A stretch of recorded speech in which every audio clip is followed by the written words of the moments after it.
Hello! Welcome, everyone. I hope that you're having a good week. I hope that everything is working. It looks like everything's working, but I don't really know.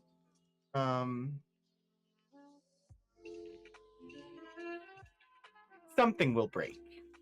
I can almost guarantee it.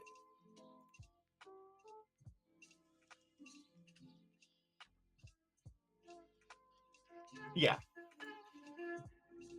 Yep. Things are breaking. It's okay, though. I was prepared for this one. How is everybody?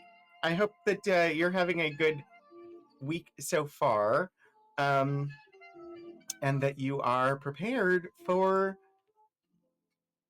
some fun archival exploration-y things, maybe. Yes. Welcome to Archival Adventures. I am Rogan27 / Anthony Wright Day Hernandez, and this is, of course, the once a week show where we look at things from the archives and see what we can learn.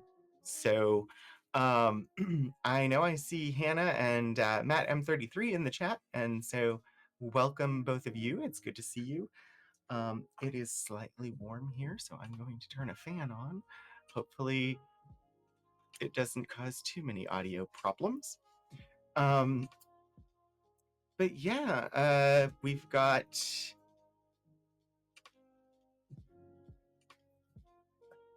we've got a thing to look at today. So but since we'll be looking at items from the collections here at Virginia Tech, we do like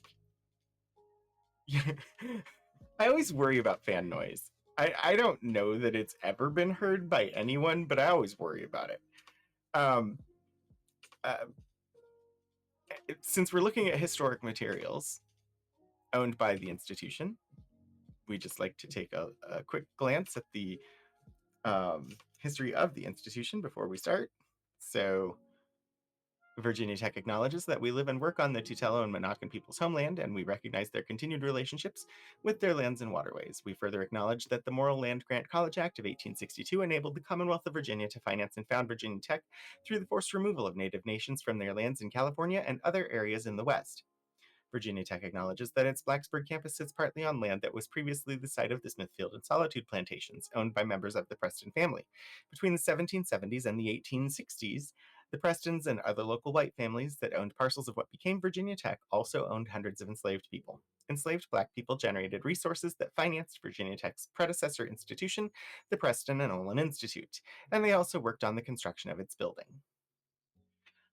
So today, as I briefly showed, we will be visiting another year of the American Civil War via Harper's magazine, Harper's Weekly at the time, Harper's Weekly Journal.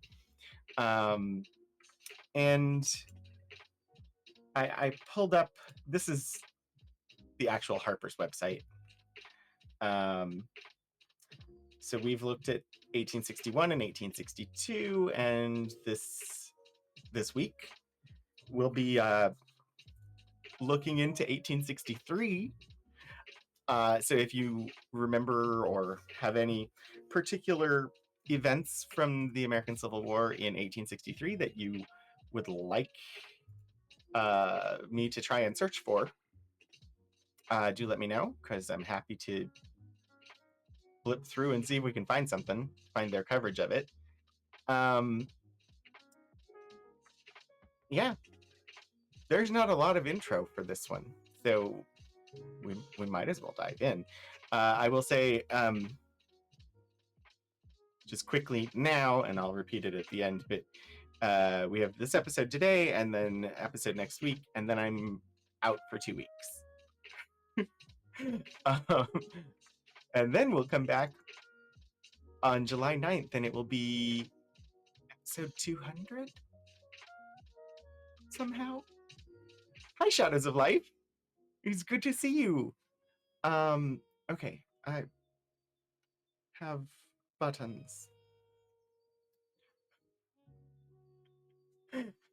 It's one of those days where processing is just happening a little slower in my brain case right now. Um, 1863, Harper's Weekly Journal of Civilization. Ooh, wow. This is lovely. Notes from Jules about interesting pages.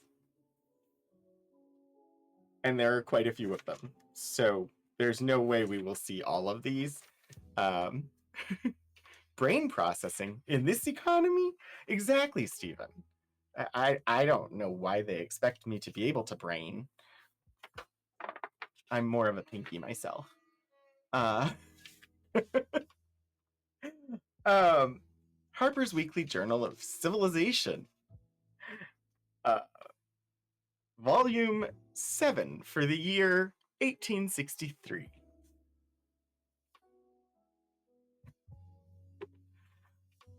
So, this has, because these are actually reproductions of the journal. We do have some originals, but because this is a bound volume reproducing an entire year at a time, it has an index uh, that you would not have gotten with the journal in its original publication because it came out weekly. What is brain? Uh,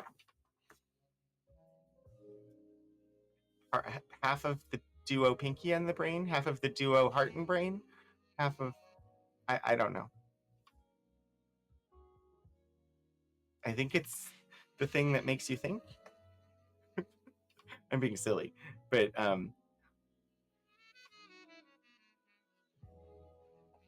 there are days, and lately there have been quite a few days that have been the weather has not been kind. So, all right. Well, oh, this was not marked as a page of interest. However, it is interesting, at least to me, because of the picture. We'll zoom in a bit, maybe.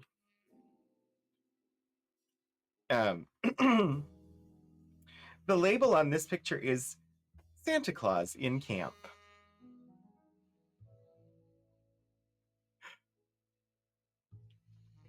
Because this issue is January 3rd, 1863, and they're reporting on events. Apparently, Santa Claus visited the soldiers in a Union camp, it looks like. I mean, it would be a Union camp because Harper's Weekly was definitely in support of the Union. Let's see. Oh, wow. Yeah. Another. So this is one of the drawbacks to the reproduction and having it bound in a big book form. This illustration in the original publication would not have a gutter, and you could have opened the paper and fully and like seen the entire thing. But their illustrations are very detailed, woodcut. Actually, I'm not sure they're woodcut. They're that style, but I think that they were actually cut in metal.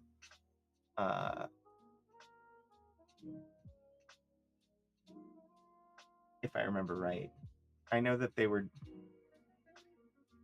We looked into it, and I know that they're like separate individual like blocks, and so you can sort of see.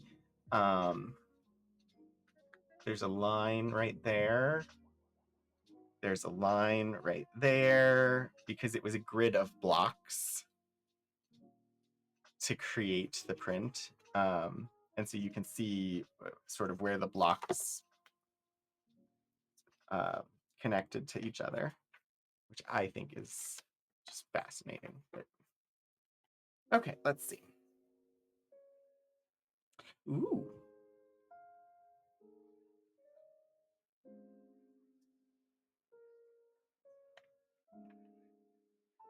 Well, we have 1863, and I will say historical content. Yes, woodblock printing, yes. Historical content, historical terms, they shall be relevant on this page. New York, Saturday, January 10th, 1863.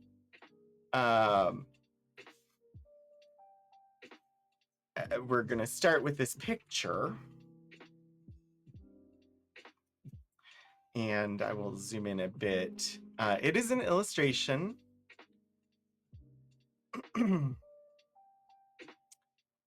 And so what is depicted in this image, I will show you the actual caption too, if I can. So these are Black soldiers from the Confederate side, depicted here.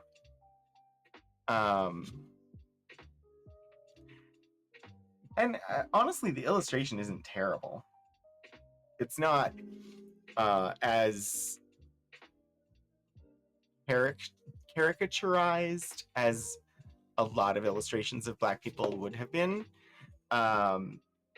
The guy standing up there seems to have rather large teeth, but honestly, they looked like possibly buck teeth originally when I glanced at it, but I don't think they are. I think they're just prominent because everything else is gray. And they're the little gems of non-gray within the picture.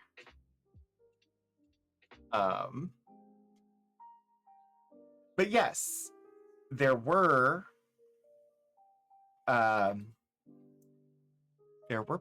Black people that were on the side or fought. Like, there's an article that goes with it, it looks like. So it's a short one.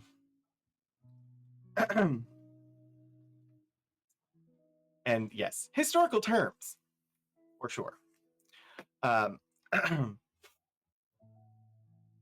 Rebel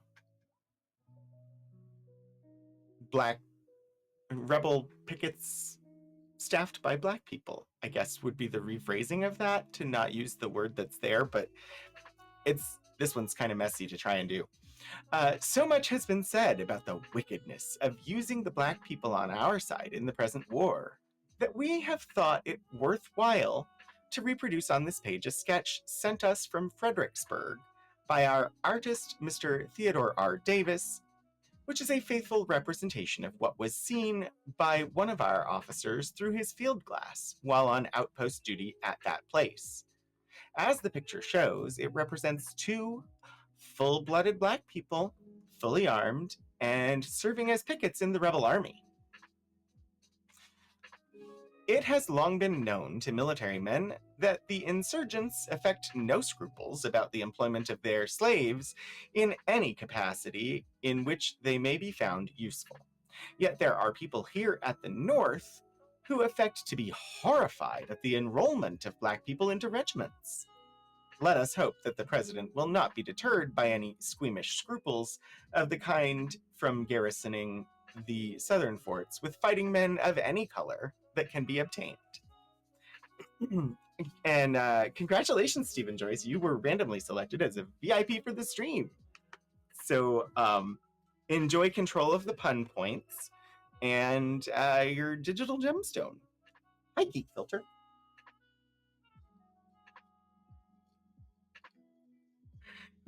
Fancy. Yeah.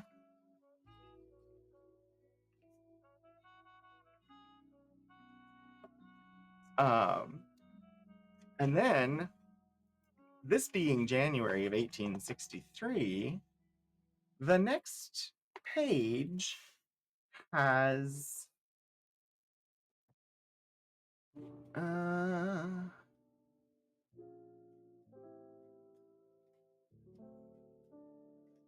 getting the proper article on the screen and legible will be slightly challenging, but we'll get it.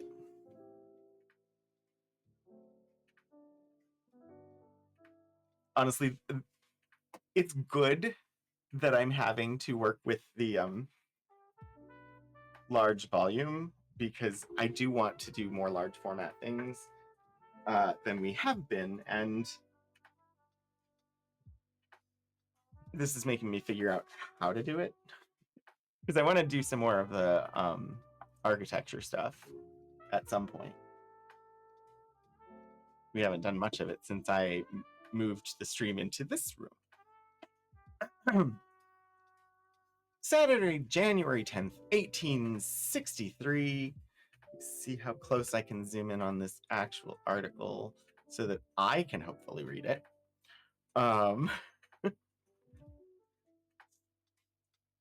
Before this paper is published, the president will probably have issued his proclamation offering freedom to all Black enslaved persons resident in localities which have not elected representatives to Congress by a majority of legally constituted voters.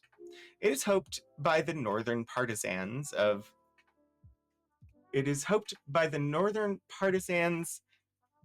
slavery that the proclamation will be postponed or withheld altogether. So this is honestly one of the first mentions that we've seen. Granted, we have not looked at every single page, but mentioning people on the Union side that were in support of the institution of slavery. But we fail to discover any ground for the hope.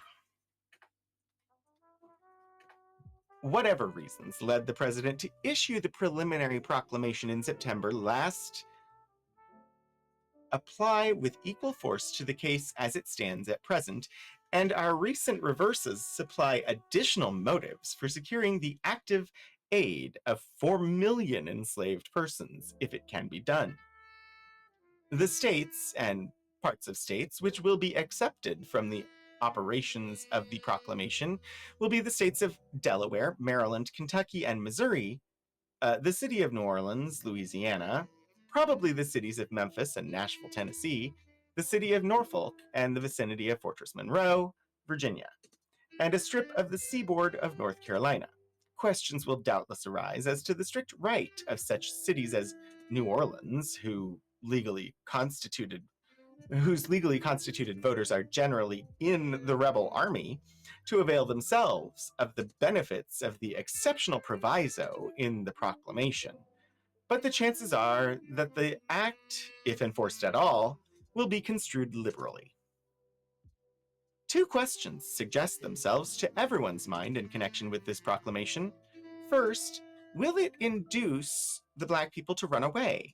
And secondly, what shall we do with them if they do? Opinions differ upon both these points, but we imagine that most well-informed persons will, with the president, doubt whether the issue of the proclamation will be followed by... Did I miss something? But we imagine that most well-informed persons will, with the president, doubt whether the issue of the proclamation will be followed by any general exodus of the enslaved persons. For a year or more, our armies have refused to return fugitive enslaved people. Wherever our generals have invaded the rebel states, they have been compelled by military necessity to welcome the contrabands to their camps. Notwithstanding the famous Order Number 3, both Grant's and Buell's army practically gave freedom to the enslaved persons whom they found in western Tennessee. General McClellan has published a letter in which he states that no enslaved persons were returned by officers of the Army of the Potomac after the enactment of the new Article of War, but that on the contrary, all contrabands deserting to that army were received, fed, and set to work.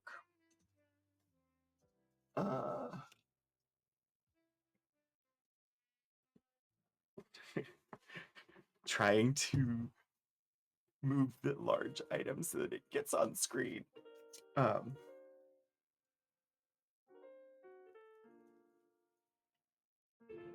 Fed and set to work.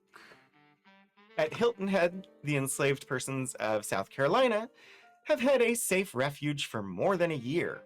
At New Orleans, General Butler has received and employed every enslaved person who fled thither. At Memphis, General Sherman issued a general order early last fall, directing the officers of his command to welcome fugitive enslaved persons and deal with them as freemen, at all events for the time being. It is hardly possible that the Black people of the South can have been generally ignorant of a policy so uniformly pursued on the entire rebel frontier. And the presumption, therefore, is that all the enslaved people who wanted to run away and were able to escape either have already reached our lines or are now endeavoring to do so. The proclamation can hardly add anything to their knowledge of our purposes or to their ability to elude the vigilance of their masters. I will note, given today is June 18th, meaning that tomorrow we're actually closed for Juneteenth.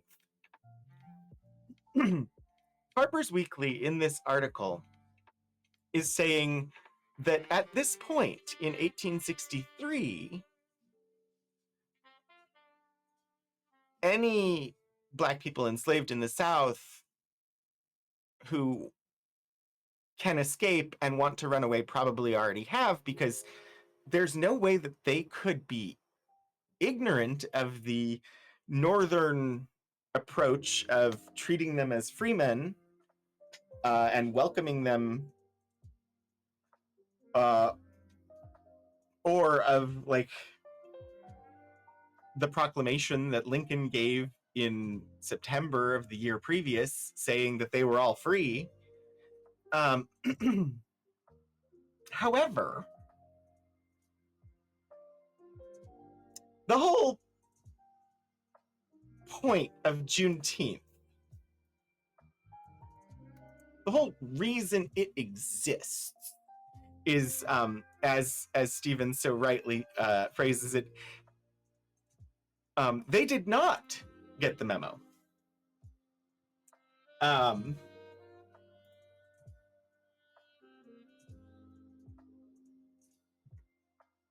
Juneteenth is a federal holiday now in the United States, celebrated on June 19th to commemorate the ending of slavery in the United States. The holiday's name was first used in the 1890s as a portmanteau of the words June and 19th, referring to June 19th, 1865, the day when Major General Gordon Granger ordered the final enforcement of the Emancipation Proclamation in Texas at the end of the American Civil War. Now, if we dig, I don't know how detailed it's going to be. Okay, so yeah, it's giving us some of what I wanted to make sure that we see. In the Civil War period, slavery came to an end in various areas of the United States at different times. Many enslaved Southerners escaped, demanded wages, stopped work, or took up arms against the Confederacy of slave states. That's interesting phrasing, but okay.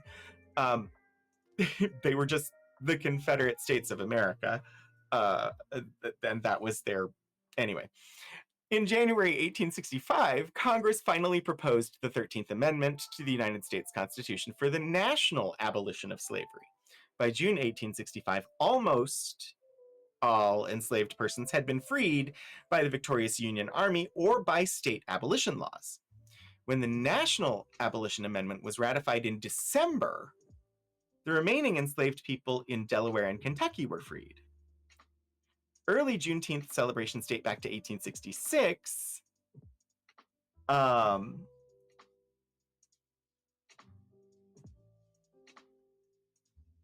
It was finally recognized as a federal holiday in 2021. And so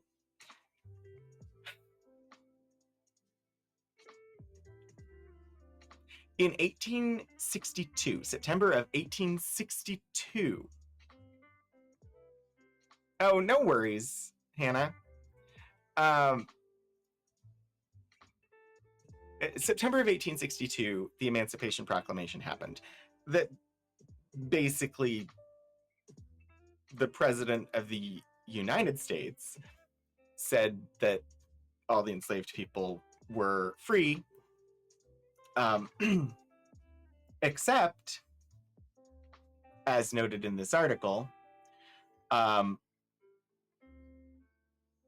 of those various locales that we listed earlier, Delaware, Maryland, Kentucky, Missouri, all of them were exempt from the proclamation.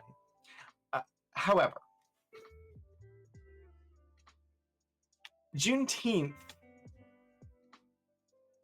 the holiday, celebrates the date when what was the name? I lost his name, sorry. General Granger finally managed to get word to the last remaining enslaved persons in Texas that they had been freed years earlier. So it was when finally the message managed to reach the last part of Texas that it had not yet reached. And the people who were no longer slaves under law were finally told that they were no longer slaves. So the argument in this article in 1863 that any enslaved Black people in the South who wanted to run away and were able to escape clearly would have done so because they all know that if they just come north, they'll be free. And there was this proclamation telling them that they're free. Well, they didn't get the message. They didn't get the message until weeks after the end of hostilities, weeks after the Confederate States of America surrendered. It was at least 2 weeks later before General Granger managed to reach the last group in Texas and let them know that the war was over and they were free. Because they didn't know. So the argument that it's impossible that they wouldn't know, in hindsight, doesn't really stand up.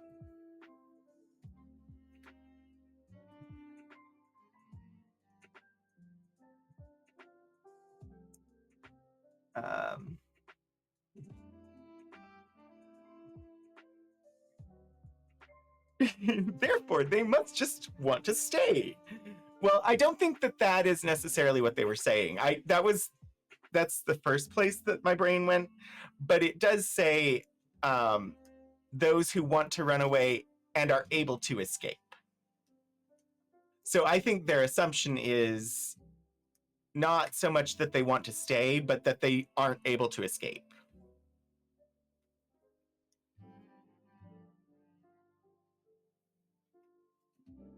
In this respect, therefore, it will effect no change in the situation. It merely affirms and consolidates the policy which has hitherto been pursued by individual commanders from military considerations. Slaves will continue to escape as heretofore. The number of runaways will increase as our armies advance and the blockade is tightened. Possibly the knowledge that under the proclamation, the faith of the United States is pledged to protect them in their rights as freemen may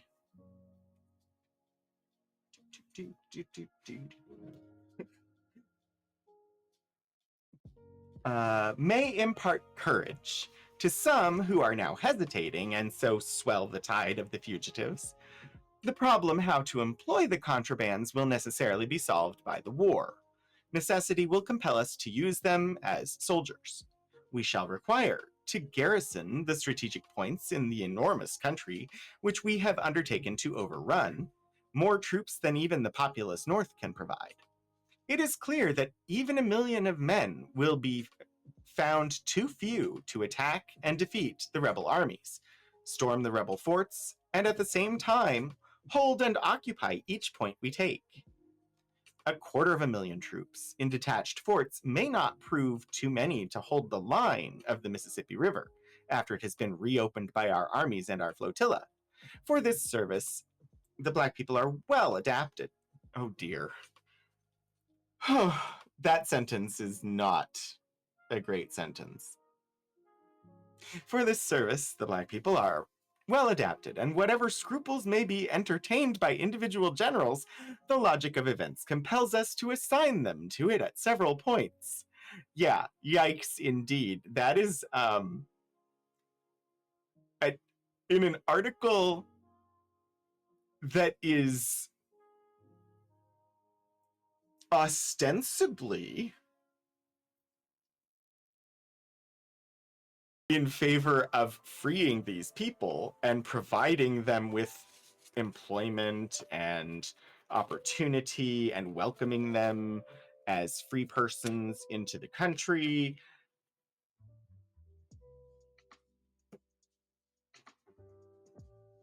For this service, they are well adapted,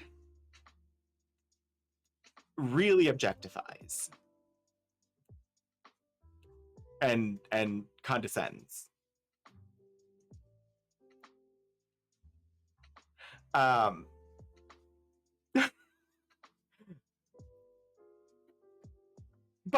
nobody said that the people on the Union side weren't racist, just that they didn't want slavery to continue. Hi, Sterling! It's good to see you. Hopefully learning happens. The work has already been successfully begun. We have a Black regiment at Hilton Head and a Black brigade at New Orleans. A bill is pending before Congress for the equipment of 200 Black regiments of 1,000 men each, and the feeling among loyal men is in favor of its passage. We shall have to feed and clothe the emancipated Black people, and there is no present way of making them earn their living except by making them garrison our forts. Oh dear, the rebels, as the cut on the preceding page shows plainly, have no scruples against arming them. We can safely follow their example. You just processed a Harper's Weekly from 1864? We won't get there until next month. We're not going to do all 175 years of Harper's Weekly, just up through 1865. But, oh boy, this pro-emancipation article, we shall have to feed and clothe them, and there's no way of making them earn their keep. Wow.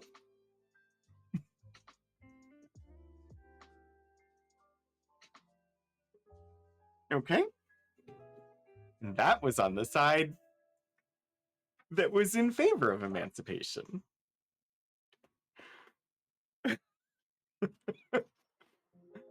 Oh yeah. The first note I have here, page 32, racist cartoons about emancipation. Hey, look, there's one right now.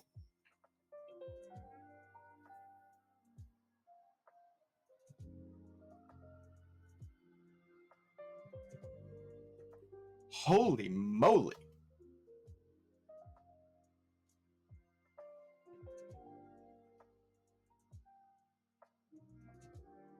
That is an interesting cartoon, but what is, so that the caption is universal advice to Abraham, drop them. I don't, these are political cartoons and I don't know who the figures are meant to represent. I'm fairly certain that this one is Texas. I'm less certain about that one. But the Spurs, it's pretty clear that in some way related to Texas. Which would make me suspect that maybe this is supposed to be like Mississippi or something, but I don't know. There's usually more clues. Also, why Abraham? Oh, Abe Lincoln. Which the beard should have been the giveaway. He's missing his hat. Stanton and Halleck. I'm being upstaged by the European people with regard to the history here, because I have no idea who Stanton and Halleck are. I will now do some searching.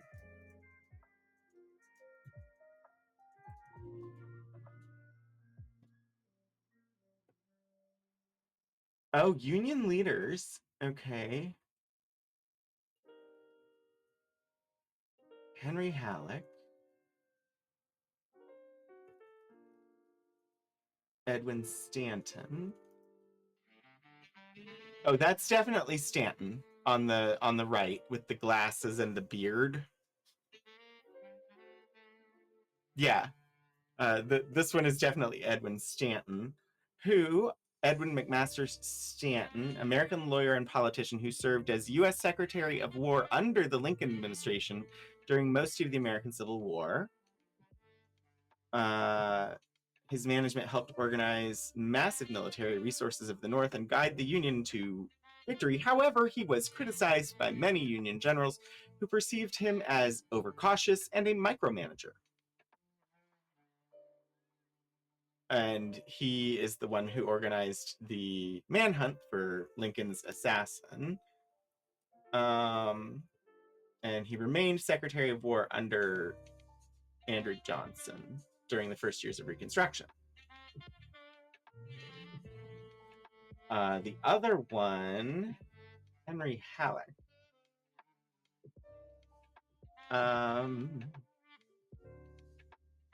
Quite possibly. Interestingly, though, he is not Texas, but Western theater. Mexican-American War. Interesting. Okay. Henry Wager Halleck, senior U.S. Army officer, scholar, and lawyer, expert in military studies, known by a nickname that became derogatory, Old Brains. Oh my. That is certainly a nickname that I could see how it could become derogatory over time. Old Brains.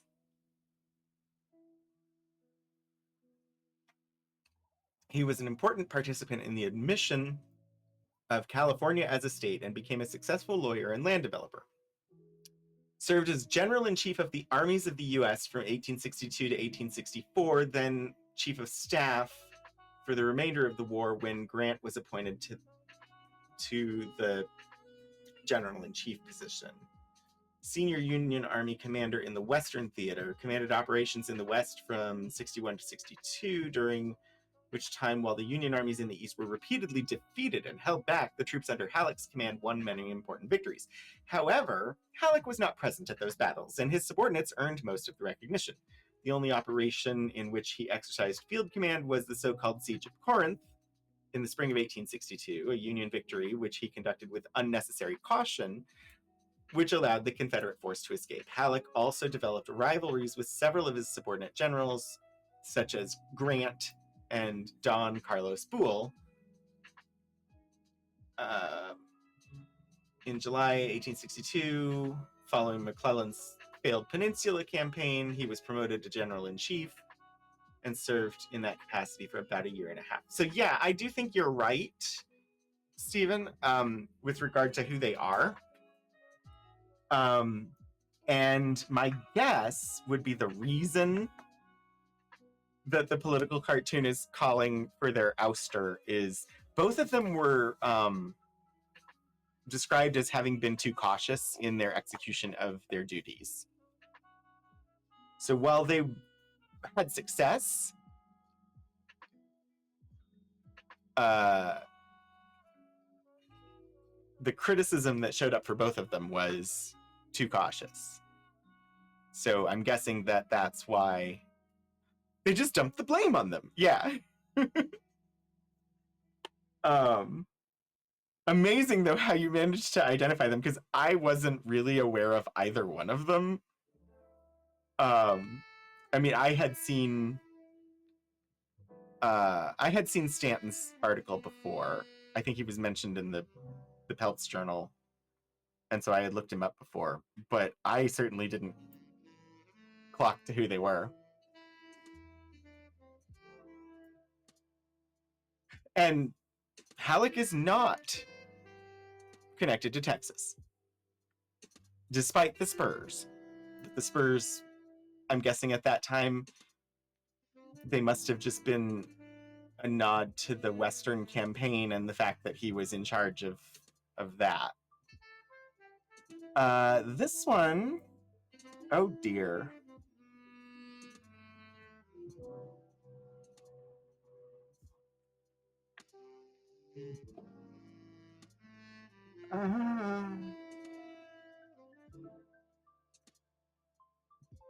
Oh my. I will not be reading this word for word as it appears. This cartoon here, what day of the month is this, Master? And the Master replies, 26th December. Why? And then he's identified as Pompey. Oh, because Master Lincoln, he gave us our papers on the 1st January. God bless him. And now I want to say as how you were a good master, and so I'll give you a month's notice to get another boy. Black people are very cheap now, Master. Yeah, I will not be reading the words as they appear on the screen. You probably can make out what they are, and they're written in dialect, which is fine, but also, oh boy.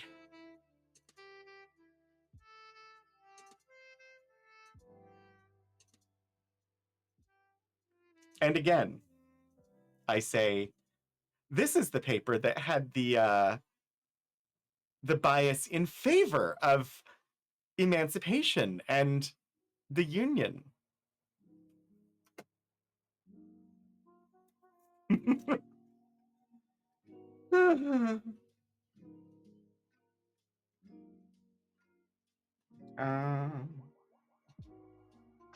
Oh, okay. So now we have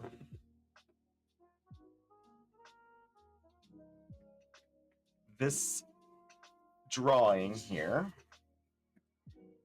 that is labeled The Teamsters Duel, sketched by Mr. Alfred R. Woad. And it's another illustration. again, so it's not using the visual language that I'm most familiar with regard to depiction of Black people in derogatory and racist forms. However,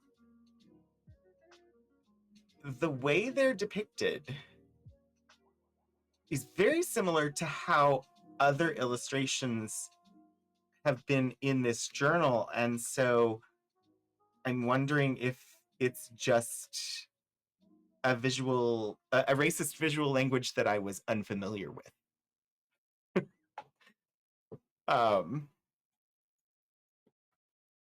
Because they don't have the oversized lips and the like the things that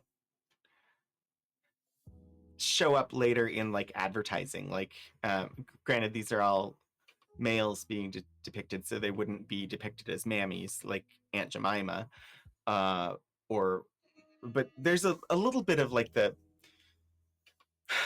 thinness of like Uncle Ben from the Uncle Ben's Rice marketing, but they're missing some of the characteristics of the really racist illustrations that happen in the early 20th century.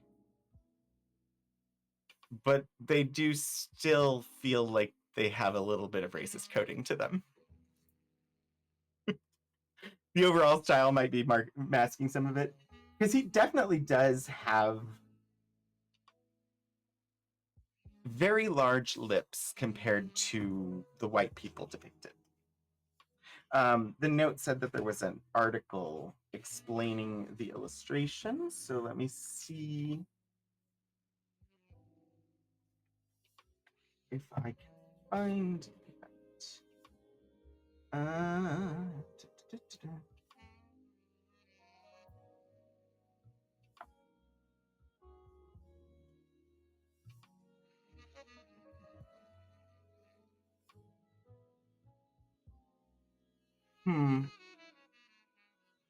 I don't see it. Oh, no, I do. It's this one, the Army of the Potomac.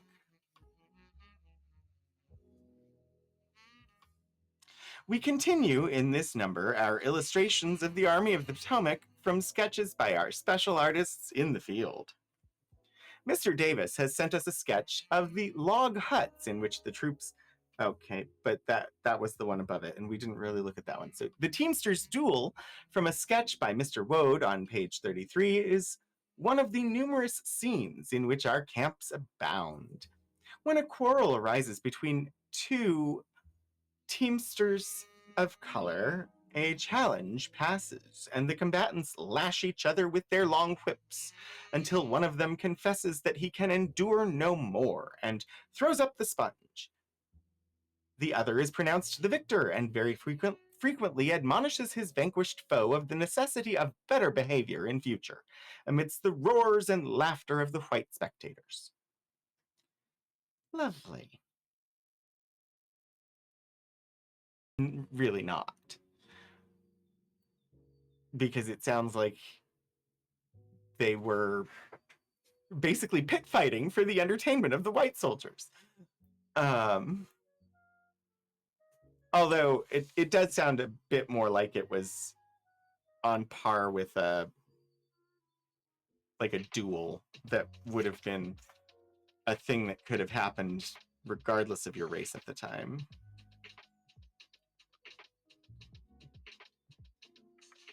Oh.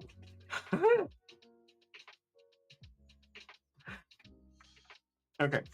I was gonna skip ahead, but then I read the note about what is here, and topically relevant articles. So, editorial responsibility.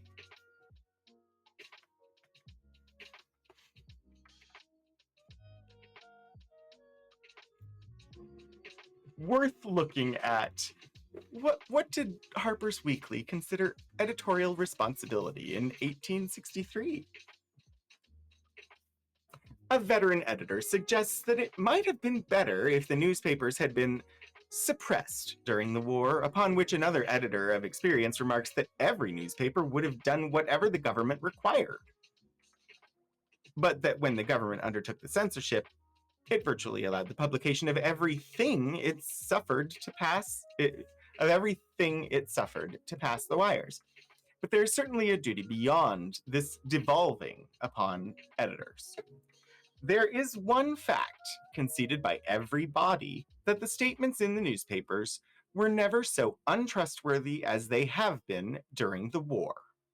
Here, for instance, are two papers taken at random. One is last evening's, the other this morning's. The evening paper says that another paper has a special dispatch, which is believed to be trustworthy, that General Stuart has made a raid into Maryland, but that plans are completed for the capture of the whole rebel force.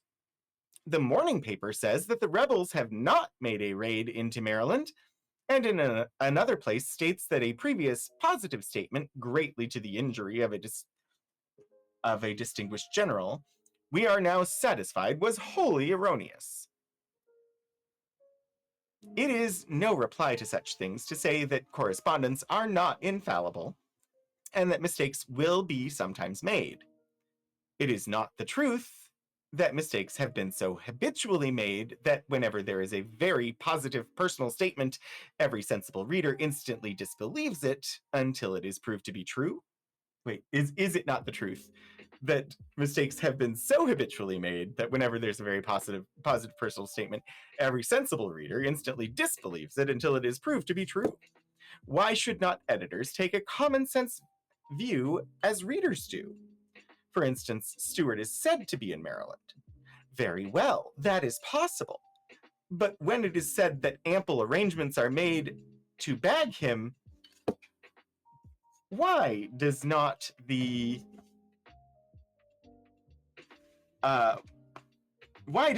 editor burst into the mortified laughter, which afterward breaks from every reader, and so strike out the sentence? It may be true. Oh, yes, but under the circumstances, don't you think we had better wait until we discover what the result is? In a word, why should we be at the mercy of every rumor which every correspondent in Washington hears or fancies he hears or thinks that he ought to hear? If you are afraid that the story sent to you may be printed in some other paper, and so print it lest yours be behind, you only continue the practice which has destroyed the value of the telegraphic war news. All the stories, for instance, in all the papers about foreign intervention might have been omitted, and we should have known exactly as much as we do now. Of course, each correspondent claims that he knows all about it, and that to other man's information is rubbish. But while no editor can exactly discriminate, every man of ability sufficient to conduct a daily paper can refuse to publish two kinds of rumors. To begin with, first, the stories of what we are going to do, and second, the irresponsible gossip of streets or tavern lobbies, which makes grave charges against conspicuous men. And that is exactly the common sense in which our papers have been wanting. I have feelings about finding eminently relevant commentary in historical wartime publications. Puddleglum? Yes, I agree. The relevance of that article to modern news is striking.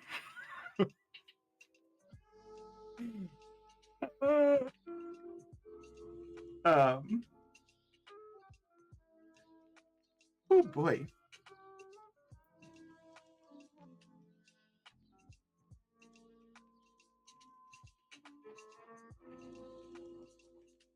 I'm looking for, there's another one less relevant to today, but relevant to recent things that we looked at on stream.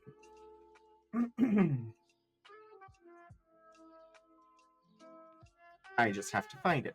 But thankfully, I'm going to have time to find it because we're about to be invaded by the automated ad break. So I will be taking you all to the Be Right Back screen, and I will see you in a couple of minutes.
Thank you, Fluid Ann.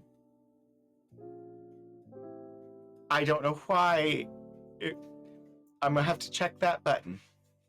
But hi, welcome back, everybody. The ads should be over. The article that I had been looking for before was just a short blurb about the loss of the Monitor, which was the Monitor number 2, which was the CSS Richmond. It was very brief.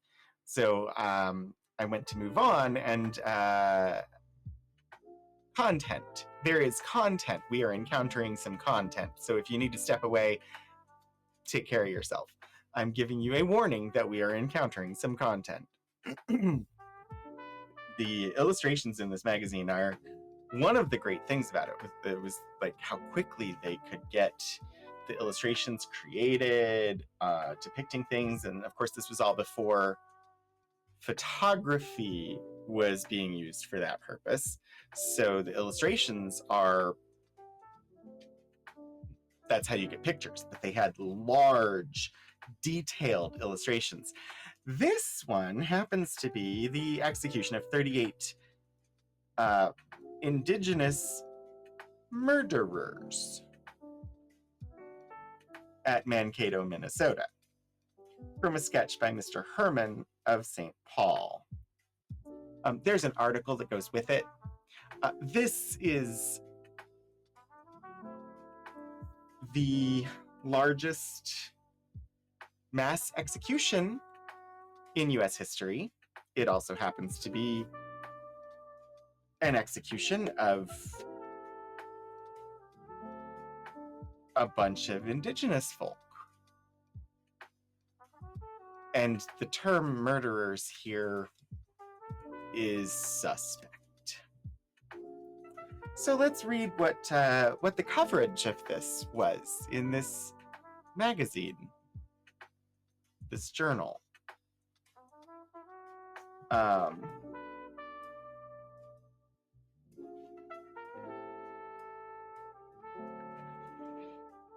dear.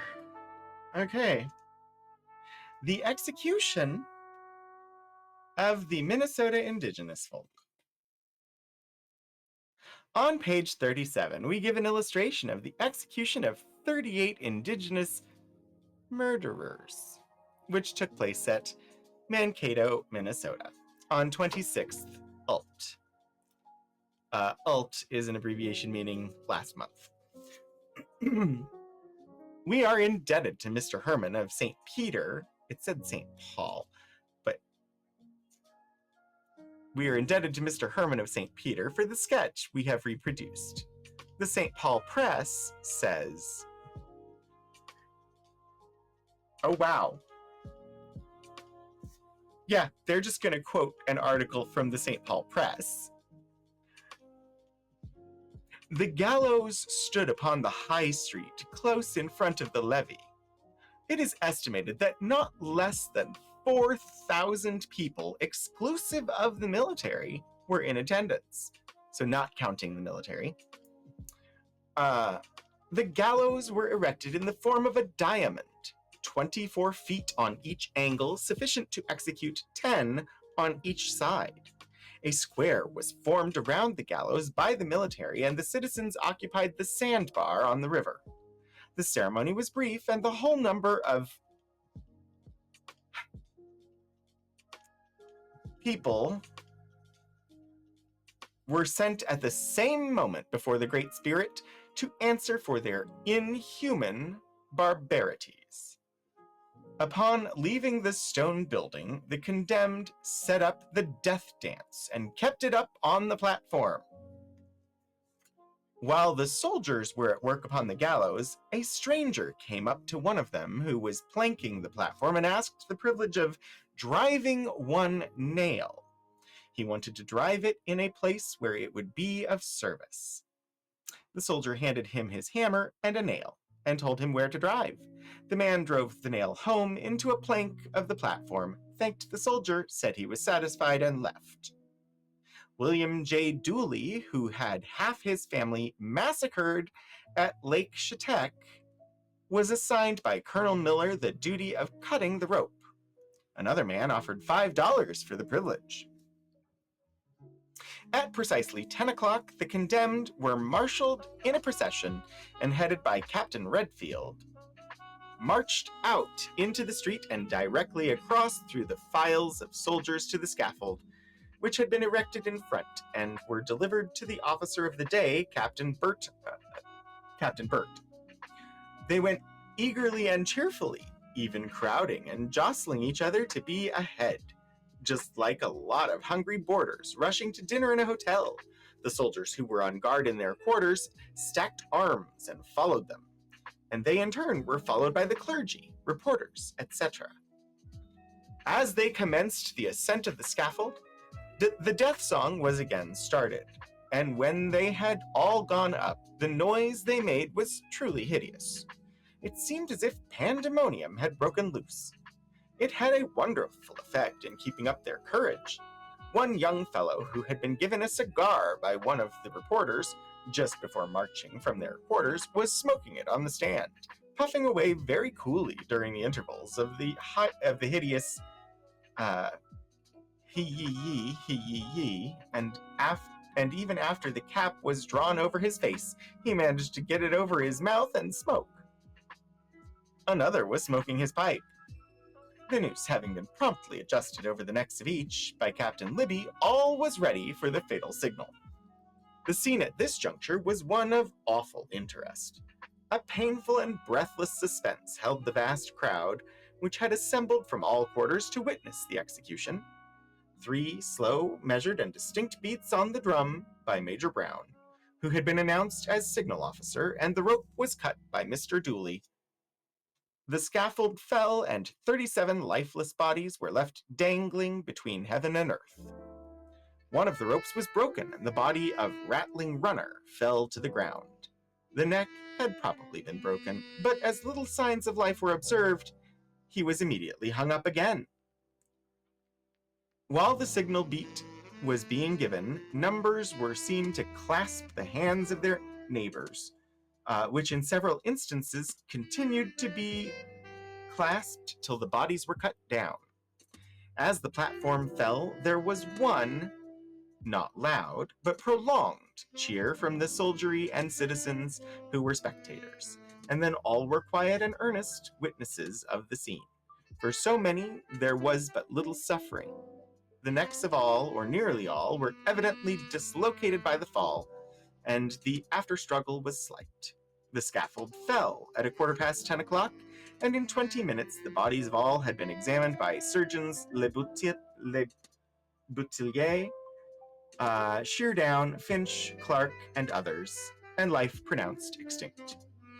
The bodies were then cut down, placed in 4 army wagons, and attended by Company K as a burial party, and under the command of Lieutenant Colonel Marshall were taken to the grave prepared for them among the willows on the sandbar nearly in front of the town.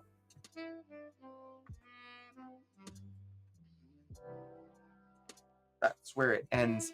I'm curious to see the difference between how this coverage depicts those events and what modern history, modern understanding of the events is.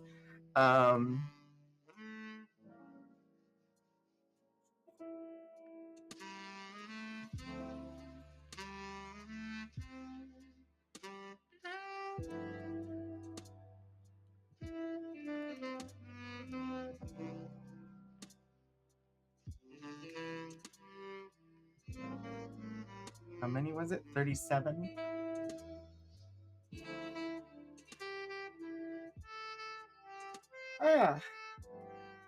Hello, Minnesota Historical Society.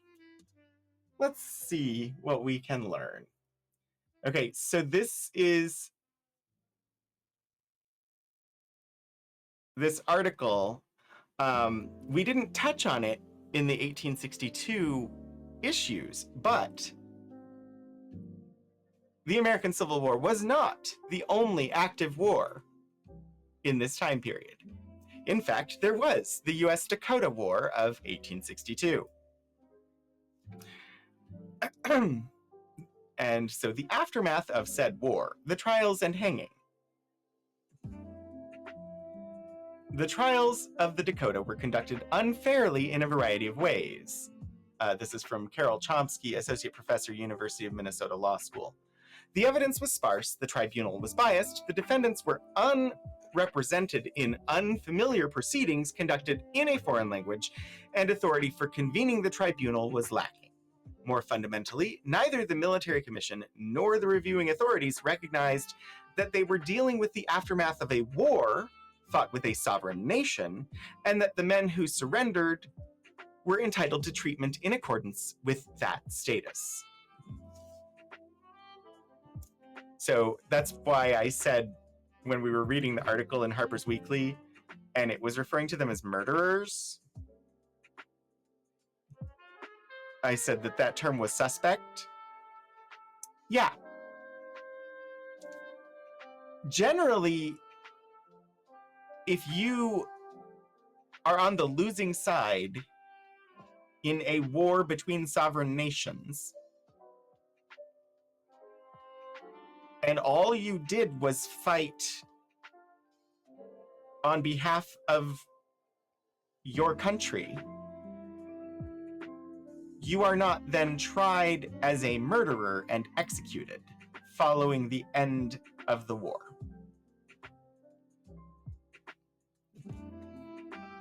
Because you were just a soldier fighting on behalf of your country.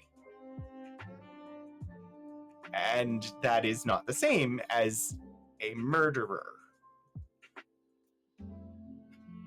On September 28, 1862, 2 days after the surrender at Camp Release, a commission of military officers established by Henry Sibley began trying Dakota men accused of participating in the war.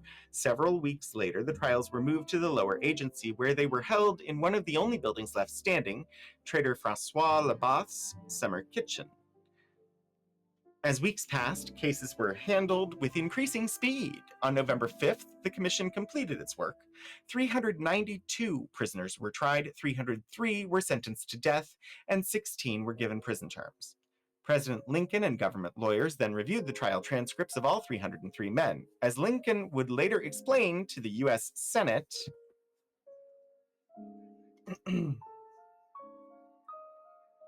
anxious not to act with so much clemency as to encounter another outbreak on one hand, nor with so much severity as to be real cruelty on the other, I ordered a careful examination of the records of the trials to be made, in view of first ordering the execution of such as had been proved guilty of violating females. When only 2 men were found guilty of rape, Lincoln expanded the criteria to include those who had participated in, quote, massacres of civilians rather than just, quote, battles. He then made his final decision and forwarded a list of 39 names to Sibley. On December 26, 1862, 38 Dakota men were hanged at Mankato. So that's a discrepancy between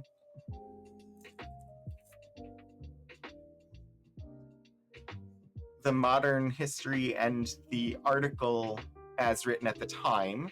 I'm sure we'll find out.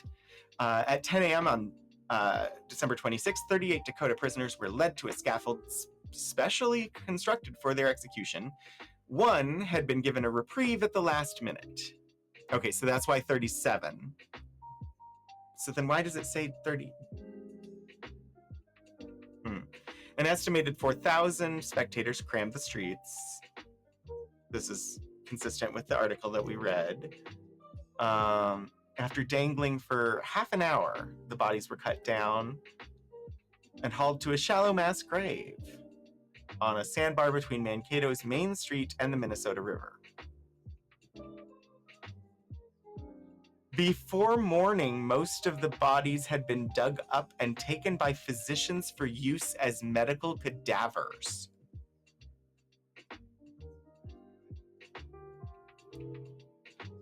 That wasn't noted in the article in Harper's Weekly. Following the mass execution on December 26th, it was discovered that 2 men had been mistakenly hanged. Wichunk Washtadonpi, who went by the common name Kask, meaning firstborn son, reportedly stepped forward when the name Kask was called and was then separated for execution from the other prisoners. The other, Wiskan, or Wichonk, sorry. It's difficult. No, I can't. They didn't give a pronunciation of this one. Wiskan? I don't know. I'm sorry. The other was a young white man who had been adopted by the Dakota at an early age, and he had been acquitted.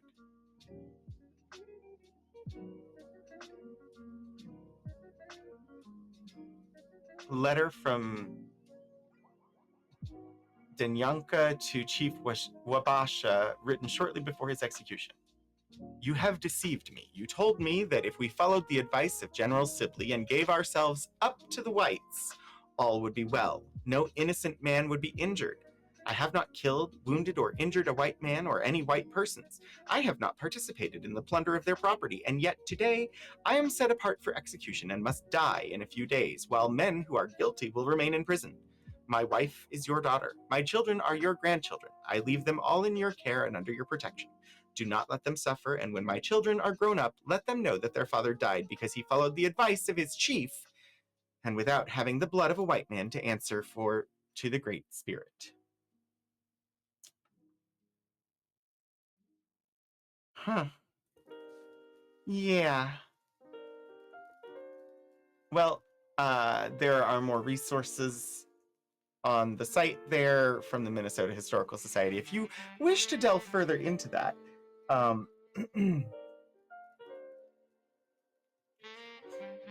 Oh boy, but yeah, during this time period, it wasn't just the American Civil War.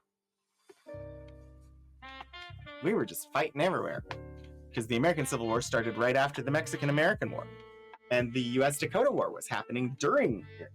And we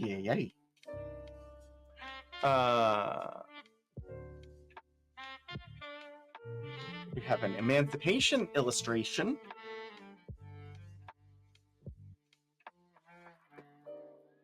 Again, this one's a double page illustration and wouldn't have the gutter in the original unbound printing.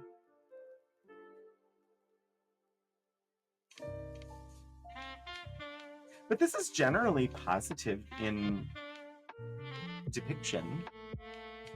And again, it's absent a lot of the like racist visual language that we'll see in later years.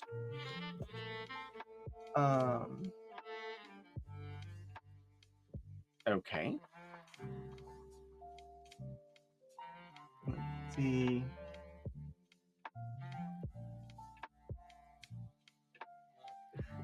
Yeah. This is interesting.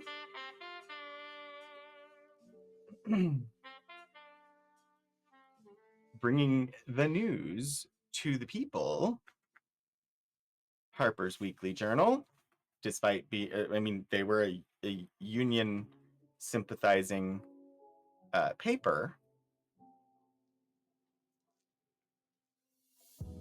but that doesn't mean they ignored, and they shouldn't have ignored Jefferson Davis. So Jefferson Davis, who was the president of the Confederate States of America, Jeff Davis has issued his annual message to the rebel Congress. He speaks of the early determination of England, France, and other European powers to confine themselves to recognizing the self-evident fact of the existence of a strict neutrality during the progress of the war, but draws from this the conclusion that their course of action was but an actual decision against the South, and in favor of the Union, at the same time tending to prolong hostilities. He denounces the conduct of the Union armies as atrocious and cruel. His views on the proclamation, which is what was particularly called out by Jules,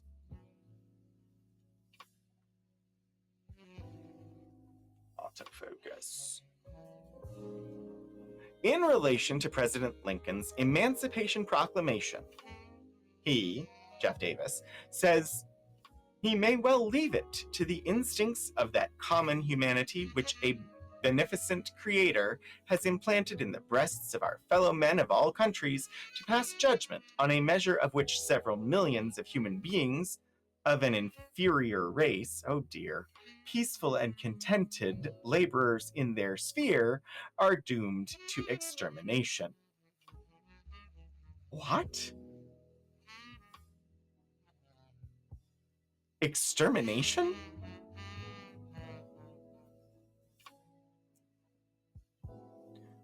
While at the same time, they are encouraged to a general assassination of their masters by the insidious recommendation to abstain from violence unless in necessary self-defense. Our own detestation of those who have attempted the most execrable massacre recorded in the history of guilty man is tinctured by a profound sentiment for the impotent rage which it discloses. As far as regards the action of this government on such criminals as may attempt its execution, I confine myself to informing you that I shall, unless in your wisdom you deem some other course more expedient, deliver to the several state authorities all commissioned officers of the United States that may hereafter be captured by our forces in any of the states embraced in the proclamation, that they may be dealt with in accordance with the laws of those states providing for the punishment of criminals engaged in exciting servile insurrections. In its political aspect, this measure possesses great signification, and to it in this light I invite your attention. It affords to our people the complete and crowning proof of the true nature of the designs of the party which elevated to power the present occupant of the presidential chair at Washington, and which sought to conceal its purposes by every variety of artful grace, and by the perfidious use of the most solemn and repeated pledges on every practicable occasion.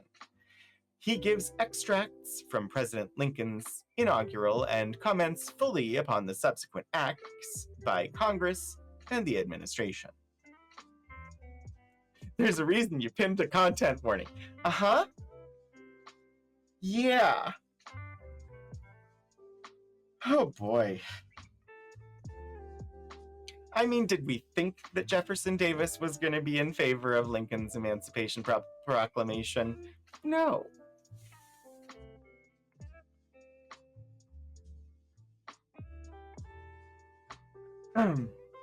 Okay, we have spent the whole stream so far in January. I'm gonna jump ahead to later in the year.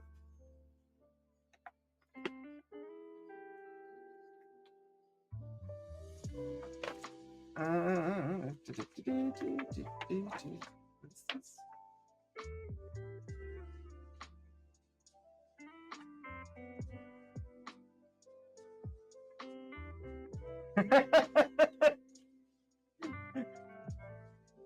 Okay. It literally just says so much good info on this page. So, how about we explore?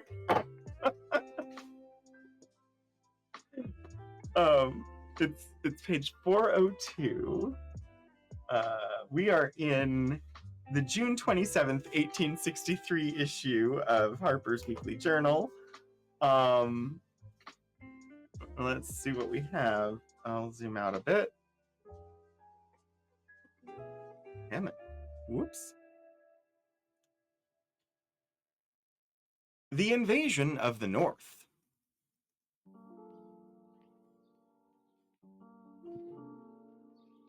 Nope. I hit the wrong button. Apologies. Let me zoom in again.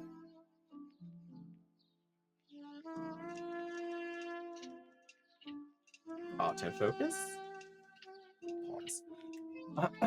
General Lee has verified the predictions we published in our last number with startling exactness. A part of his army has invaded Pennsylvania, now occupies one or two of the southern towns in that state, and menaces Harrisonburg. A wild panic pervades the state, and the military organization, which should have preceded the invasion by several weeks, is now being hurriedly completed. In the midst of universal terror and confusion. Even as far west as Pittsburgh, the operatives in the machine shops have knocked off work, called for speeches, and fallen to building earthworks. Meanwhile, the alarm has spread to the adjacent states. New Jersey, Ohio, New York, West Virginia, and even Massachusetts are hurrying forward their militia to the scene of action. And there is some reason to hope that by the time these lines are read, a new army of volunteer militia as numerous, if not as efficient as Lee's forces, will interpose between the rebel advance and the capital of the Keystone State. It is stated that the government was fully aware of Lee's designs and suffered the rebels to cross the Potomac for ulterior purposes of its own. This may be so, though the prize which it was proposed to purchase by the sacrifice of one half of Milroy's army and the flourishing town of Chambersburg must, one would think, have been tolerably substantial. The rebel journals and some organs of opinion here intimate that it is Lee's design to push forward into the heart of Pennsylvania and Ohio, and to take Pittsburgh or Harrisonburg or some other convenient point. In other words, to invade the North on the plan which we have pursued at the South, taking all he can seize and holding what he takes. The event will probably prove the fallacy of this expectation. No army of the size of Lee's can operate as a movable or flying column without a base, and no body of troops small enough to operate as a movable column would be safe in any part of the state of Pennsylvania. A brigade or a division of cavalry, moving swiftly from place to place and avoiding the large towns, may make successful raids even into Pennsylvania, and may destroy bridges and stores and carry off large quantities of plunder, without running more than the average risks of war. But if Lee or any of his generals attempts to move a corpus d'armée of 12 to 15,000 men of the three arms into any northern state, it is demonstrable that the chances would be heavily against their return. And if he moves with any larger force than this, he must keep his communications open with their base or perish. This has been the cardinal principle which has impeded our operations so seriously in Virginia. Whenever the Army of the Potomac has moved any considerable distance from its base, its communications have been cut and the very existence of the army endangered. It will be so with Lee. If he operates from Winchester, which is the most probable base for a campaign against southern Pennsylvania, he will not dare to move much beyond Hagerstown or Chambersburg. For if he does, his communications will infallibly be cut, and his army will have to retreat or perish. Many motives have been assigned for Lee's sudden march from Fredericksburg to Winchester. It is hardly worthwhile to discuss any of them, as the most plausible is, after all, mere conjecture.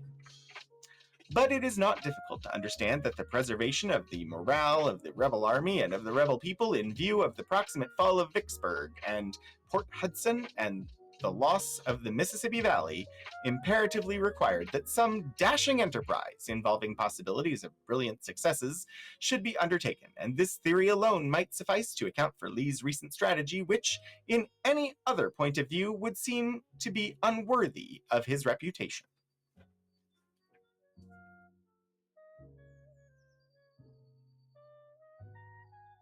Interesting. The next one is the president's letter.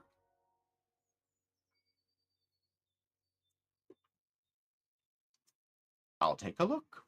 We'll see.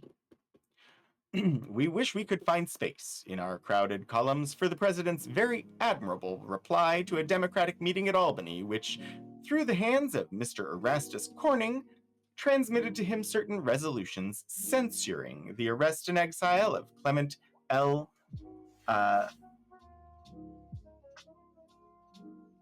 Vallandigham. This is a name I do not know. Whether we view the paper as a calm exposition of the law of the case and of the duty and responsibility of the executive, or whether we prefer to look at it in a more personal light as a semi-private letter written in justification of Mr. Lincoln's course, for it will bear this construction, it will challenge universal respect and give its author a fresh claim to the gratitude of the people. First, as to the facts of the case. The letter says Mr. Vallandigham avows his hostility to the war on the part of the Union, and his arrest was made because he was laboring with some effect to prevent the raising of troops, to encourage desertions from the army, and to leave the rebellion without an adequate military force to suppress it. He was not arrested because he was damaging the political prospects of the administration or the personal interests of the commanding general, but because he was damaging the army, upon the existence and vigor of which the life of the nation depends. He was warring upon the military, and this gave the military constitutional jurisdiction to lay hands upon him. As to the power of the government to arrest such a traitor as this, and to deny him the right of habeas corpus, and the privileges of a trial in the courts, the President very properly refers to that clause in the Constitution which states that, quote, the privilege of the writ of habeas corpus shall not be suspended unless when, in cases of rebellion or invasion, the public safety shall require it. Boy, we keep running across things that are very familiar to those of us living in 2025.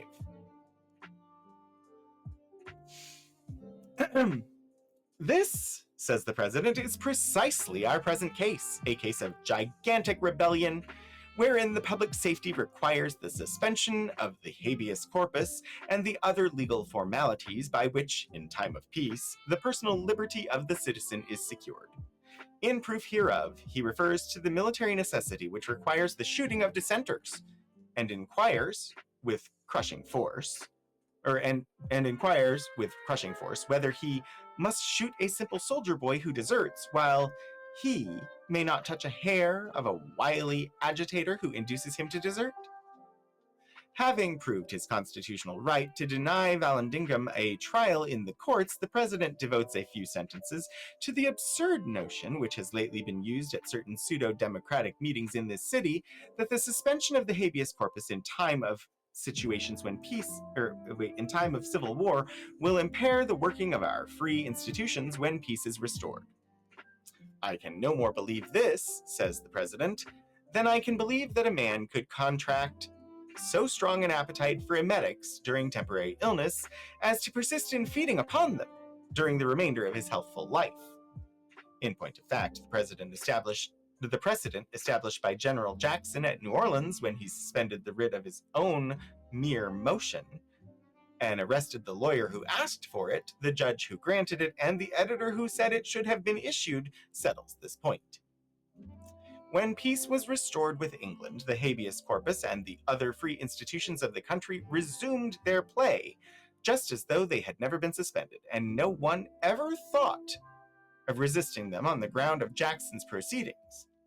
When the rebellion is over, no public official will attempt to use the arbitrary power which a due concern for the public safety now forces into the hands of the President and his commanding generals, until another rebellion or invasion take place, when again the supreme law will override all others, as it does at present. We judge that Mr. Lincoln's real object in publishing this letter to the Albany Democrats was not only to make them and their co-workers ashamed of the mean position which they occupy in trying to weaken the hands of the government at a time when the very life of the nation hangs trembling in the balance, but also to warn the secret traitors who swarm in our midst that he is perfectly determined to do his duty to the country, and that the case of Vallandigham may possibly prove a precedent for future action. It is clear as noonday that if the soldier boy who deserts is to be shot, and all officers declare that without shooting deserters, armies cannot be kept together, the infamous scoundrel who stays at home and by lying words tempts him to desert, by weakening his confidence in his officers, misrepresenting and reviling the cause in which he is fighting, predicting the hopelessness of the conflict, damping his ardor, and fomenting his discontent, ought not, in common justice, to escape unscathed. We have in this city men who within a month have said and written words which, if distributed through the Army of the Potomac and believed by the troops, could not fail to have yielded a large crop of desertions. There are newspapers published here whose sole aim appears to be to dishearten our troops, to represent that they are engaged in an unjust, a needless, a brutal war, to persuade them that they are the tools of reckless abolition agitators, whose object is to raise the black man at the expense of the white. In a word, to provide every lazy and discontented soldier with an ample supply of reasons for deserting on the first opportunity. At the late peace meeting held here under the auspices of the ex-mayor of New York, and at several meetings held during the recent canvass in Connecticut, such a picture was drawn of the war, of the administration, and of the generals that a shrewd soldier, seeing and believing it, must have deemed it almost a duty to desert. With what feelings, under these circumstances, can any lover of justice or any man who has a relative in the army read the ominous dispatch, which now appears 3 or 4 times a week in the newspapers? 2 more deserters were shot this morning. Instead of wanting Vallandigham back, ought we not rather to demand of the president, in justice and mercy, that a few more examples be made of northern traitors? Whew.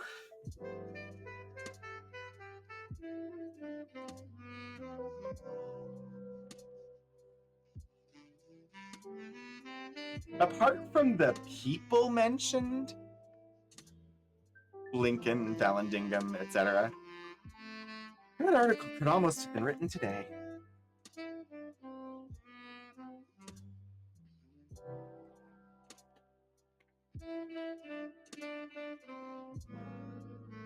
Oh dear.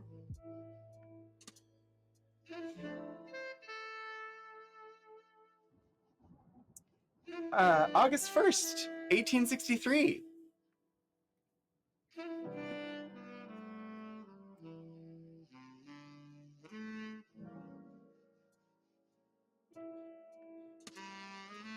And we have a couple of pages of illustrations of the riots at New York. Ruins of Provost Marshal's office. Fight between rioters and military. Charge of the police on the rioters at the Tribune office.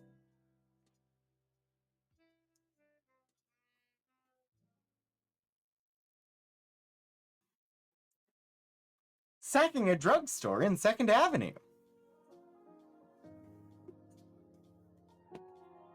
Hanging a black person in Clarkson Street.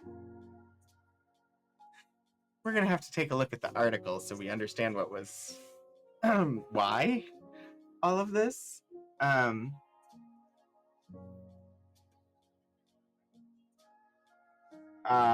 What? This one is labeled a gorilla on the loose. I'm uncertain as to the intent in that illustration. Dragging Colonel O'Brien's body through the mud. I'm not familiar with these riots. So, sacking Brooks's clothing store. The dead sergeant in 22nd Street. And black quarters in Sullivan Street. Okay, so let's find out what all of this is all about, because I don't know what riots happened in New York in 1863. If any of you know, feel free to commentate.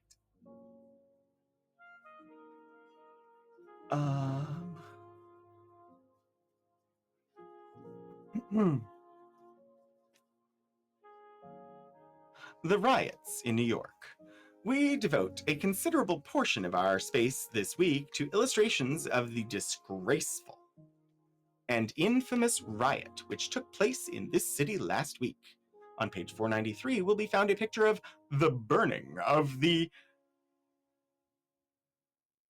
orphanage for colored people.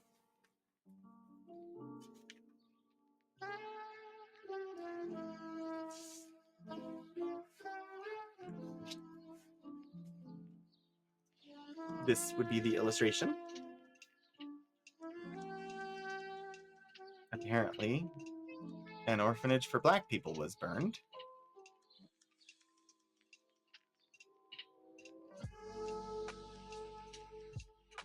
There's a lot of people outside of it.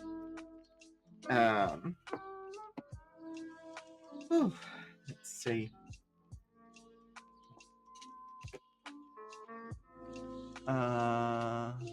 Okay.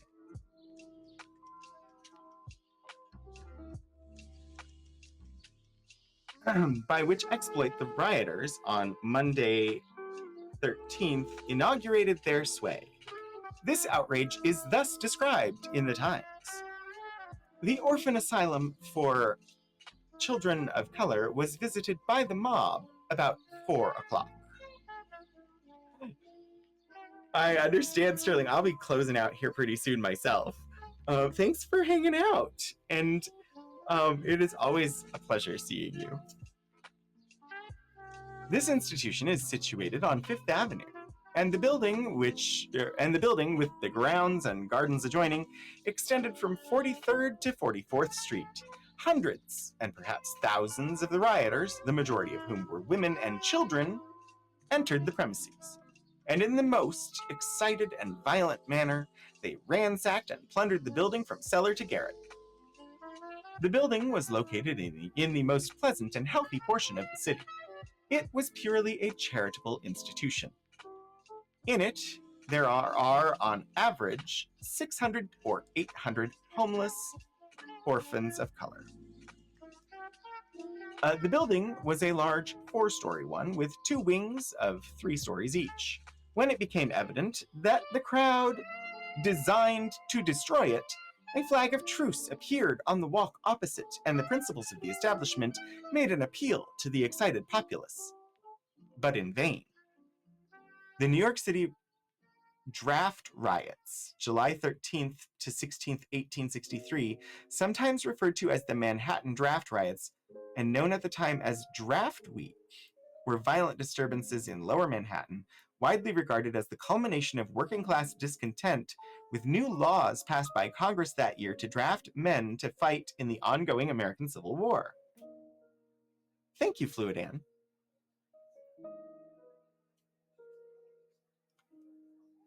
Here it was that Chief Engineer Decker showed himself one of the bravest among the brave. After the entire building had been ransacked and every article deemed worth carrying away had been taken, and this included even the little garments for the orphans, which were contributed by the benevolent ladies of this city, the premises were fired on the first floor. Mr. Decker did all he could to prevent the flames from being kindled, but when he was overpowered by superior numbers, with his own hands he scattered the brands and effectually extinguished the flames. A second attempt was made, and this time in 3 different parts of the house. Again, he succeeded with the aid of half a dozen of his men in defeating the incendiaries. The mob became highly exasperated at his conduct and threatened to take his life if he repeated the act. On the front steps of the building, he stood up amidst an infuriated and half-drunken mob of 2,000 and begged of them to do nothing so disgraceful to humanity as to burn a benevolent institution which had for its object nothing but good. He said it would be a lasting disgrace to them and to the city of New York. These remarks seemed to have no good effect upon them, and meantime the premises were again fired, this time in all parts of the house. Mr. Decker, with his few brave men, again extinguished the flames. This last act brought down upon him the vengeance of all who were bent on the destruction of the asylum. And but for the fact that some firemen surrounded him, and boldly said that Mr. Decker could not be taken except over their bodies, he would have been dispatched on the spot. The institution was destined to be burned, and after an hour and a half of labor on the part of the mob, it was in flames in all parts. 3 or 4 persons were horribly bruised by the falling walls, but the names we could not ascertain. There is now scarcely one brick left upon another of the orphan asylum. Another reporter of the Times says, during the burning of the orphan asylum for colored children, children of color, geez, it is really hard to adjust as you're reading outdated language. During the burning of the orphan asylum for children of color, a young Irishman named Paddy McCaffrey, with 4 stage drivers of the 42nd Street line and the members of the engine company number 18, rescued some 20 of the orphan children who were surrounded by the mob, and in defiance of the threats of the rioters, escorted them to the 35th Precinct station house. It hardly seems credible, yet it is nevertheless true that there were dozens of men, or rather fiends, among the crowd, who gathered around the poor children and cried out, "Murder the..."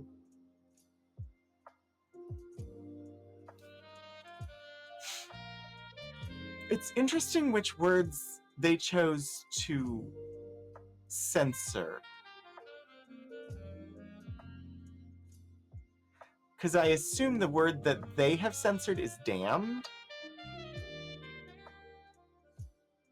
And they did not censor the pejorative use of the word monkeys.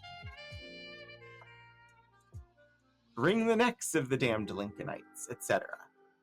Had it not been for the courageous conduct of the parties mentioned, there is little doubt that many and perhaps all of those helpless children would have been murdered in cold blood. The charge of the police upon the rioters who were engaged in sacking the Tribune office. Let's see. We take pleasure in publishing the following graphic account of this affair from an officer who took part in it, and can personally testify to its correctness. To the editor of Harper's Weekly. Sir, as a variety of conflicting statements have been published, as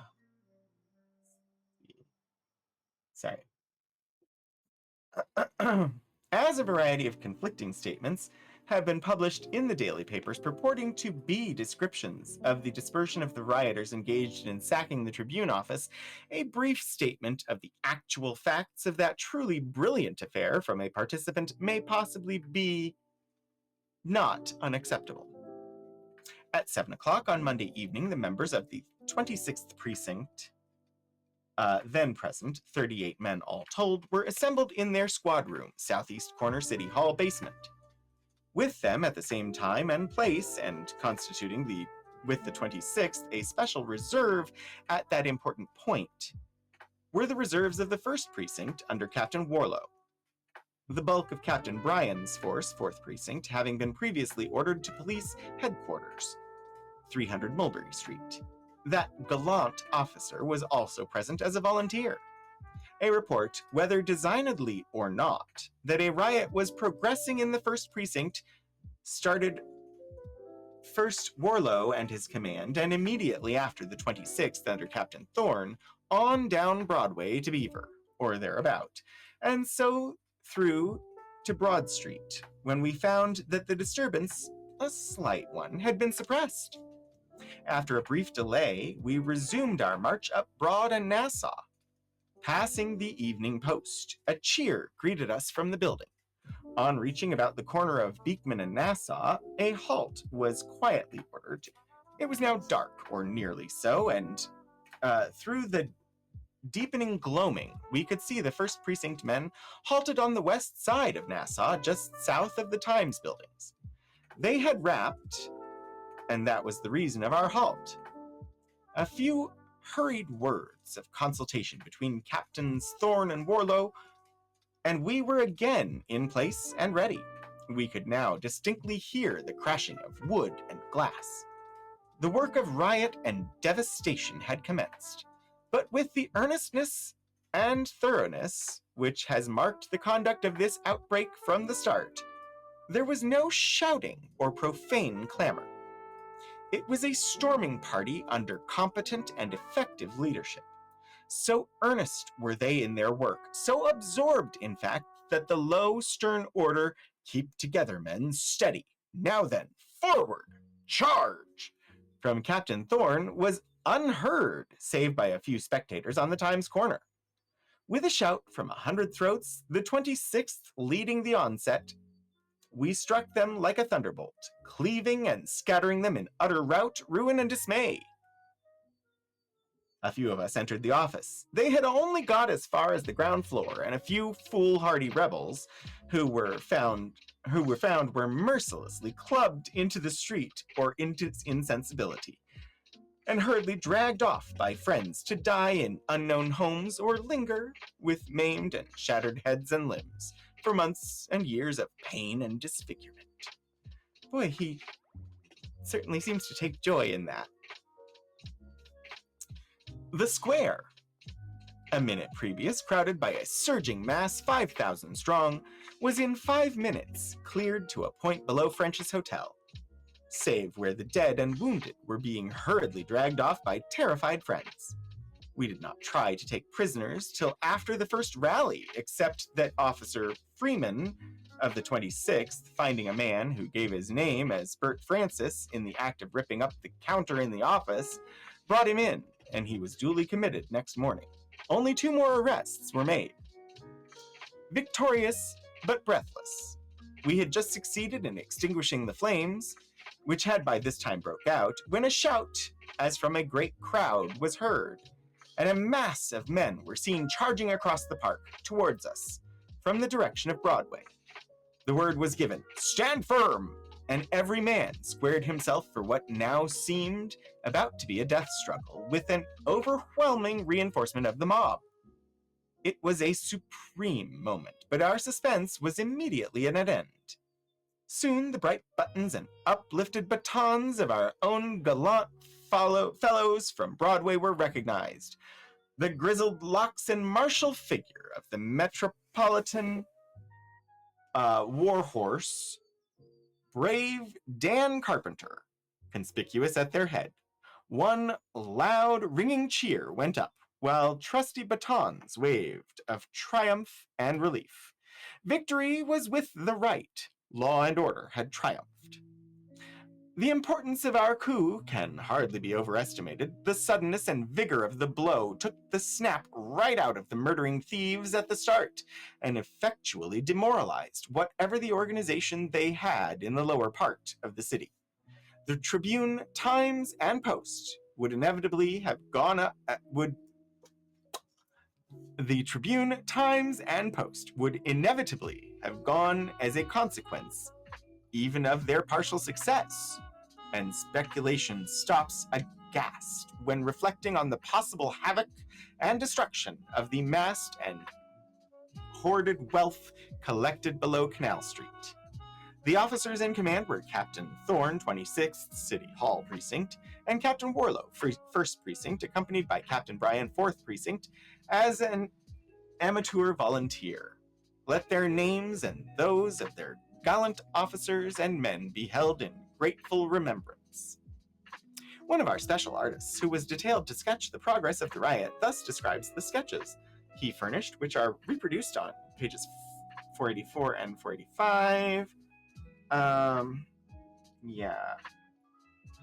There are a lot, and I'm not going to continue, because, oh boy.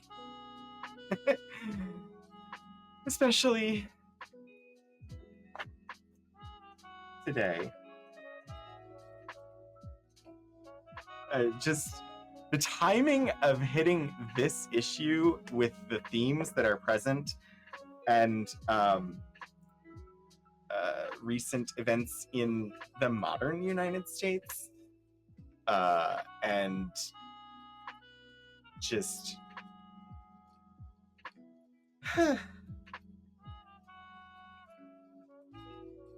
so many parallels in narrative. This illustration is bombardment of Forts Sumter and Wagner in Charleston Harbor, August 17th, by the United States military and naval forces under General Gilmore and Admiral Dahlgren.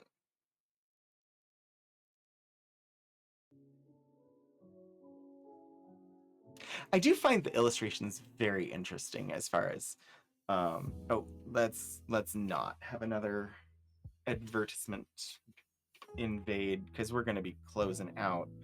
I don't want one. Hang on.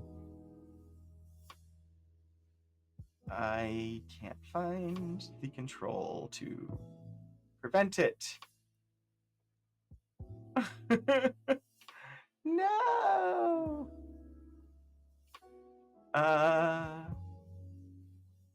Oh, I didn't manage to prevent it. So there are ads happening, but that's my fault. I will make sure that I have the controls in future so that I can make sure that we don't have them at the end of stream because we're not supposed to. Anywho, 1863 has been an interesting year to visit. But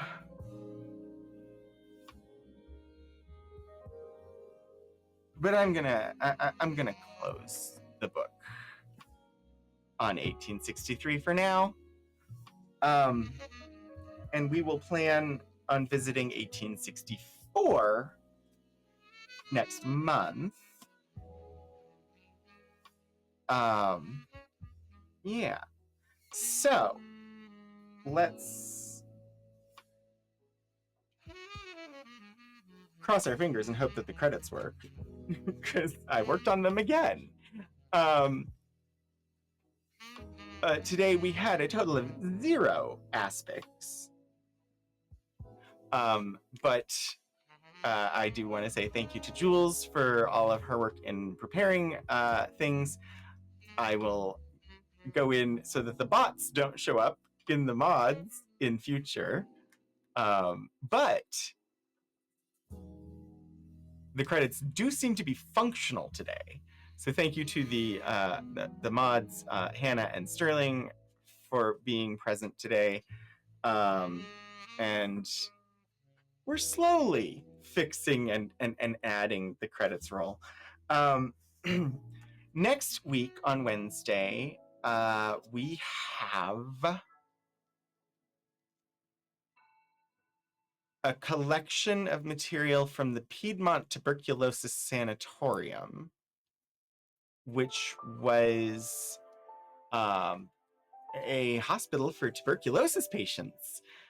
Specifically, I believe it was the first tuberculosis hospital in Virginia specifically for Black people. Yeah, so we have documents. We have a collection of stuff. We're going to look at that next week. And then we'll have a 2-week break after that, and we will return with our first visit to the Civil War diary of a Confederate teenager with the Francis Murdoch diary. And as we progress, we won't always be in the Civil War. Let me go ahead and get a raid set up here. I think we'll pop on over to how about we just head over to say hi to Stephen today. I don't remember when we did last, but Stephen is wonderful. So let's head there and say hello.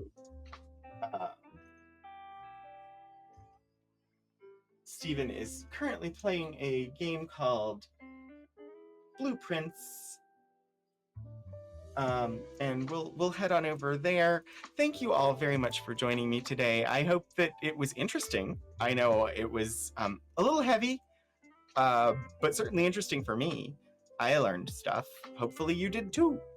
But yeah, thank you all very much for joining me. I hope that I will see all of you again soon. Until I see you next, keep exploring history.